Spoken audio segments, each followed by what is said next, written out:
So y'all know I do not like doing outside because we have random people that come up.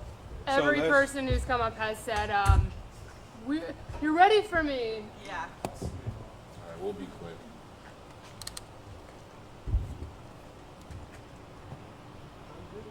I'm good. So we'll start with. Yeah. Okay. Kind of tell us what you guys are doing for Bike Week when it comes to like patrols, and yeah, what that'll look like. Right. So good afternoon, everybody. As you all are aware, we are set to kick off our 85th annual Bike Week.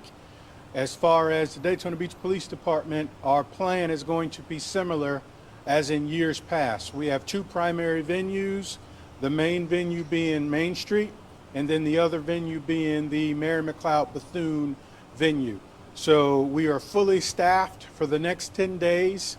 We pretty much have canceled days off, so there will be no shortage of resources, so that ultimately the goal is public safety, but we are prepared to address any issues that may arise over the next 10 days. We've also incorporated some additional folks on bicycle units over in that core area on the beach side, so there will be, massive amount of resources between us and the sheriff's office, of course, that patrol the beach over the next 10 days. So my message to our residents, everyone that lives here 24/7, familiar with the event, they know the areas that are going to be congested, so we're just asking them to maybe use alternative routes and, most importantly, pack their patience. Because what we don't want to see is an increase in traffic fatalities as a result of motorcycles going down. With that being said, we're also going to be stepping up our DUI enforcement, because we know that's a part of the event. Unfortunately, folks come to town to have a good time and they consume, excessive amounts of alcohol, and everybody doesn't always take our advice as it pertains to ride share. So that unfortunately creates an unsafe environment for everybody. So that's another one of the key things that we're going to be looking out for over the next 10 days. And when it comes to the calls that you guys respond to, what are the most frequent or common calls that you guys get during a time like this? Unfortunately, we get a lot of accidents. You have a lot of inexperienced riders. Bike Week really isn't for inexperienced riders, but unfortunately they come and accidents happen.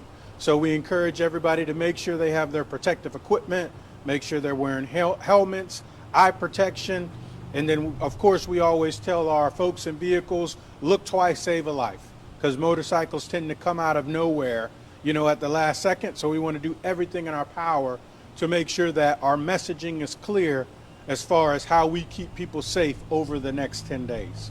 Chief, I know what happened last weekend was random, but does it have any effect on how you guys will work this event? I mean, obviously we had another random attack back in 2022 here, Right. so just a lot of craziness. But does it have any effect on how you'll police this weekend? Right. So without going into too much detail, when I mentioned having additional resources on the outer perimeter and in that core area, that's exactly what I'm referring to. We want to make sure we have resources that are in place to deter incidents that are happening not just in the main venue, but also in the neighborhood. So it's important to have a team of folks that are there for neighborhood intrusion, and that is also in place.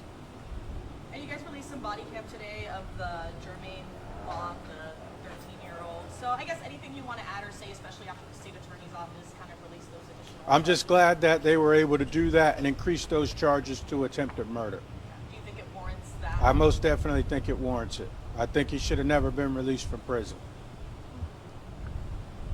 That's all we had on that. I was curious, there was an 8-year-old that was arrested. Did you have any comment about that, or allegedly pointing a gun at someone else? He was charged, and we also filed an affidavit on his mother for, child neglect and allowing that kid to have access to that firearm. It was just another unfortunate incident that shouldn't have happened. Any message on the front? I mean, this is an 8-year-old that you guys, regardless of who it is, that you're willing to pursue those charges. Absolutely 100%, because our goal never changes. It's all about overall public safety, but really we're asking our parents to step up and be parents. And if you're going to be a gun owner, be a responsible gun owner, have a gun safe, And even if the gun doesn't come from your house, you know, as parents, we have an obligation to check our kids' rooms, check our kids' backpacks. There should be no expectation of privacy as a child living with a parent. Did he fire at the time? He just brandished it and pointed it. So, Were you surprised? Mother's gun? yes, Were you surprised a kid that young did something like that? I'm not surprised by any of it at this point. I'm unfortunately not. I'm not surprised at all. I'm just finding out about this, but it was an 8-year-old who pointed a gun at someone. Yeah, I think Megan pushed something out and released a report, so I'm not sure if you got it or not. Yeah, no, I'll reach out. So, Just, but other than that, we good. Yeah, you're good.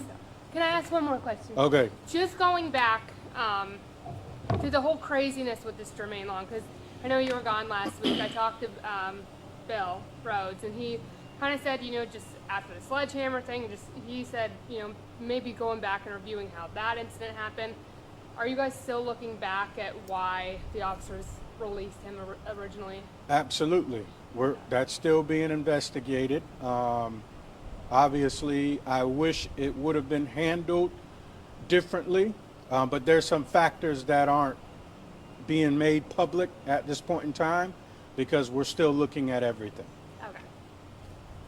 What was the kid charged with? I don't have that in front of me. I don't know right off top. So, all right, y'all take care. All right, thank